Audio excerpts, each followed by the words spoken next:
Welcome to qnawire. Given the formula here and the intensity in watts per square meter, we can find the decibel level of this animal's sound if we substitute 6.7 times 10 to the 8th for I, the intensity. So D would be equal to 10 times the log of 10 to the 12th times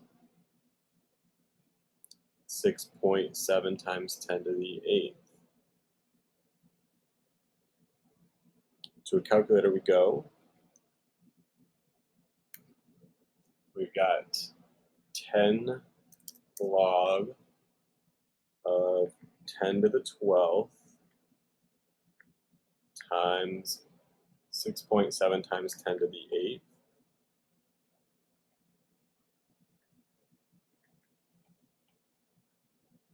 which would be, to the nearest whole number, a decibel level of 208 decibels.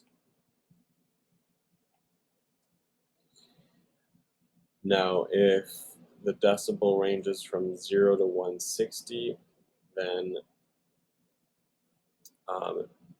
this would cause, if you were at close range, this would cause a rupture to the human eardrum.